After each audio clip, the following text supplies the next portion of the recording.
3 ऐसी बातें बताने वाला हूं जिसको अगर आपने अप्लाई कर दिया तो आप पूरी तरीके से बदल जाएंगे।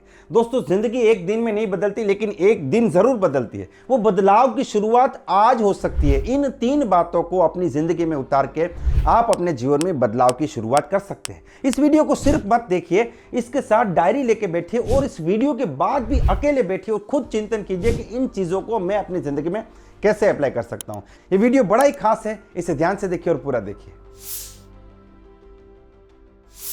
दोस्तों, जिंदगी को 2 तरीके से जिया जा सकता है। जैसे मान लीजिए एक आदमी साइकिल चला रहा है और वो पैदल तो मार रहा है, लेकिन उसने साइकिल का स्टीयरिंग यानी कि हैंडल पकड़ा नहीं है। अब वो साइकिल कौन सी दिशा में जाएगी उसे नहीं पता, साइकिल जहां पे जाएगी वो बस पैदल लगा रहा है। और दूसरा व्यक्ति है जिसने उस साइकिल के हैंडल को पकड़ा है कि ये साइकिल मेरी है और मैं इसे अपने जो मैं चाहता हूं वहां पे लेके जाऊंगा, मैं इसे डायरेक्शन दूंगा। तो ये जो साइकिल है ये आपका जीवन है। पैदल लगाना यानी कि जिंदगी को जीना। अब जब तक सांसें चल रही तब तक जीना तो पड़ेगा ही, ठीक है। तो कुछ लोग क्या करते हैं, उनको कुछ नहीं पता कि वो जिंदगी में कहां जाने वाले। जब आप उनसे सवाल पूछते हैं कि आप क्या बनेंगे, आपके साथ क्या होगा, 5 साल बाद आपकी इनकम क्या होगी, तो उनके चेहरे पे ना एक मिस्टीरियस से स्माइल आ जाती है, वो एक मुस्कान आ जाती है जो उसके पीछे कुछ भी नहीं होता है। वो ताज्जुब में पड़ जाता है कि ये कौन सा सवाल है। तो ज्यादा से ज्यादा वो आपको कह देंगे, देखते हैं जिंदगी हमें क्या दिन दिखाती है, जिंदगी हमें क्या रंग दिखाती है, मुझे क्या पता मेरे साथ क्या होने वाला है। ये पहला वाला व्यक्ति है जो पैदल तो मार रहा है, सांसें तो ले रहा है, लेकिन उसे खुद पता नहीं कि उसका जीवन किस डायरेक्शन में जा रहा है। आप हालातों के भरोसे नहीं जी सकते। ऐसी जिंदगी ऐसी है जैसे आपने एक पानी में कागज की नाव रख दी है, अब जिधर जहां पानी उसको लेके जाएगा वो वहां पे जाएगा। और दोस्तों, अफसोस की बात है कि 90% लोग ऐसे ही जिंदगी जीते हैं, लेकिन 10% लोग क्या करते हैं, वो उस हैंडल को पकड़ते हैं, उस स्टीयरिंग को पकड़ते हैं कि ये साइकिल मेरी है, ये जीवन मेरा है, मैं डिसाइड करूंगा कि ये 5 साल बाद कहां पे होनी चाहिए, मैं डिसाइड करूंगा कि आज से 5 साल बाद मेरी इनकम कितनी होनी चाहिए, मेरा घर कैसा होना चाहिए, मेरी लाइफस्टाइल क्या होनी चाहिए, मैं किस प्रकार का सोशल स्टेटस रखूंगा, मेरा हेल्थ कहां पे होना चाहिए। ये सारे के सारे फैक्टर्स वो डिसाइड करते हैं। तो सबसे पहला रूल जो आपको बनाना है वो है take the complete responsibility of your life. अपनी जिंदगी की कंप्लीट रिस्पॉन्सिबिलिटी आपको उठानी पड़ेगी। और यहां पे 3 चीजें हैं दोस्तों। सबसे पहला है भूतकाल, कि भाई जो कुछ भी हो गया। जब ये वीडियो मैं आपके सामने रिकॉर्ड कर रहा हूं तो आज 19 जुलाई 2024 है। 19 जुलाई 2024 तक मेरी जिंदगी में जो कुछ भी हुआ, अच्छा हुआ, बुरा हुआ, पॉजिटिव हुआ, नेगेटिव हुआ, फायदा हुआ, नुकसान हुआ, जो कुछ भी हुआ, उसके लिए सिर्फ और सिर्फ एक व्यक्ति जिम्मेदार है, वो है मैं खुद। ये पहला स्टेप है। हम लोग क्या करते हैं, हालातों को हम जिम्मेदार ठहरा देते हैं, सरकार को जिम्मेदार ठहरा देते हैं। कई बार माँ बाप को हम लोग ब्लेम कर देते हैं कि मेरे माँ बाप ने मुझे अच्छा पढ़ाया नहीं, वरना मैं आगे बढ़ जाता। मैं तो गांव से बिलोंग करता हूँ, अगर मैं शहर में रहता तो कोई बड़ा बिजनेस कर लेता।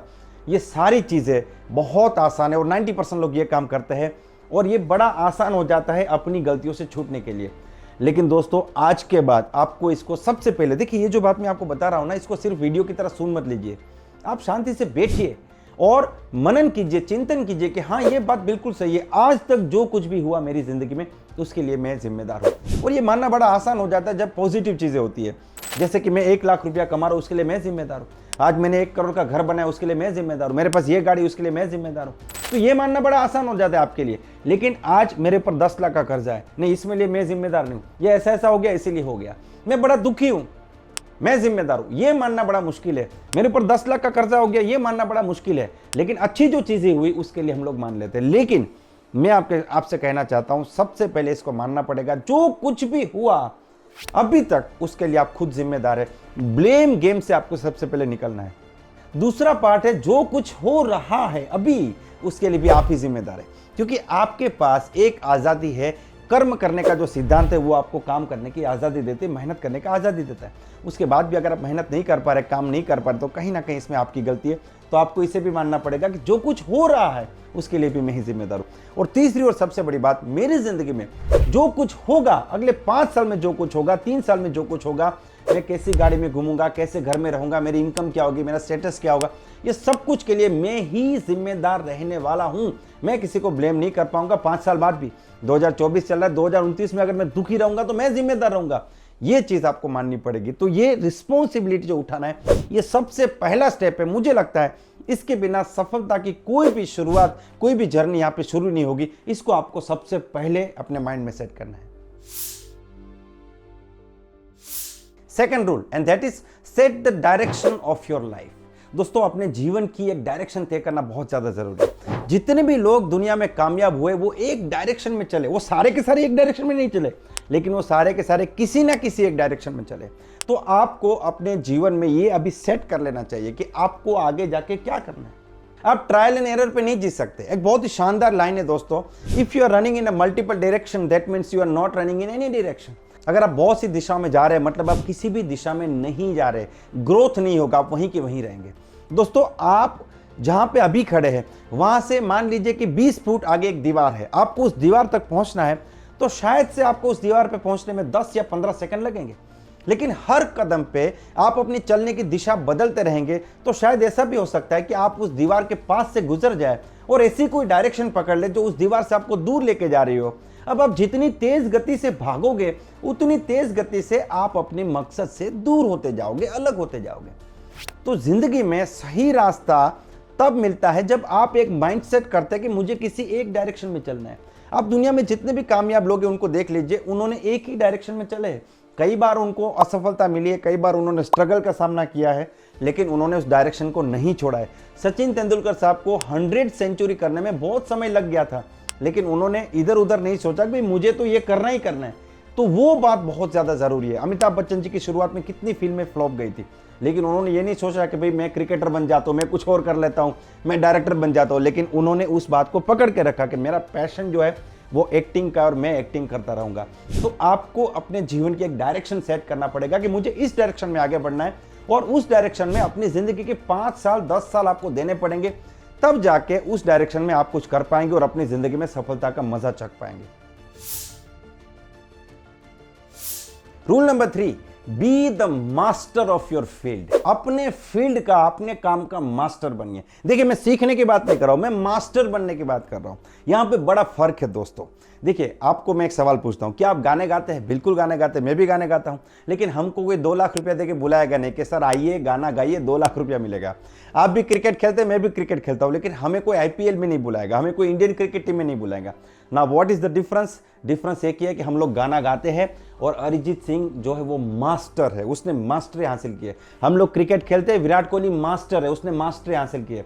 तो सीखना और काम करना उससे 100 गुना ज्यादा इंपॉर्टेंट हो जाता है उस पर्टिकुलर काम में मास्टर बनना। दोस्तों एक्स्ट्रा ऑर्डिनरी और ऑर्डिनरी, इस दोनों में एक चीज का फर्क है, एक्स्ट्रा। जो एक्स्ट्रा काम करता है, जो ज्यादा सीखता है, जो मास्टर बनता है, वो दुनिया में कामयाब होता है। और आपको बहुत सी चीजों में मास्टर बनने की जरूरत नहीं होती। आपके फील्ड में जो एक पर्टिकुलर टॉपिक है, जहां से रिजल्ट आता है, उसमें आपको खास करके मास्टर बनना चाहिए, खास करके टेक्निकल चीजों में। अब मैं आपको बताना चाहूंगा कि लता मंगेशकर जी जब तक इस दुनिया में थे, उन्होंने सारे गामा, ये 7 सुरों में मास्टरी हासिल कर दी, और उन्होंने लगभग ही उस चीज की प्रैक्टिस की थी। आप विराट कोहली की बात करें, सचिन तेंदुलकर की बात करें, आप रोहित शर्मा की बात करें, वो लोग बैटिंग में मास्टर हुए हैं। उनको पता है कि हमें बल्ला चलाना है, हमें रन बनाने, हमें इसमें मास्टर होना पड़ेगा।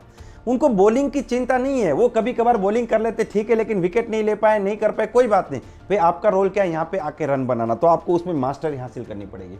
तो जिंदगी में जब तक आप किसी एक चीज में मास्टर नहीं बनते तब तक ये जो दुनिया है ना, ये आपको सफलता से नवाजेगी नहीं। तो अब ये आपको डिसाइड करना है कि आपके फील्ड में किस चीज में आपको मास्टर बनना है, और सेल्फ डेवलपमेंट जो है इसको अपने जीवन का मंत्र बना लीजिए। पहले से बेहतर होते जाइए, हमेशा सेल्फ डेवलपमेंट के ऊपर फोकस कीजिए। किसी ने बहुत शानदार कहा है कि जिसने खुद पे खर्च किया है, लोगों ने उसको गूगल पे सर्च किया। बिल्कुल सही बात है। जो खुद पे काम करता है, दुनिया उस व्यक्ति को सफलता से नवाजती है। तो आपको खुद पे काम करना पड़ेगा, खुद पे मेहनत करनी पड़ेगी।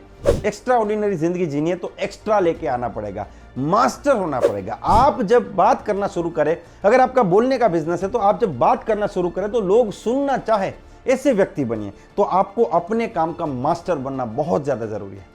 दोस्तों ये 3 रूल में से कौन सा रूल आपको सबसे अच्छा लगा, वो इस वीडियो के कमेंट सेक्शन में जाके जरूर बताइए। मिलते हैं अगले वीडियो में, तब तक wish you all the best, be the best.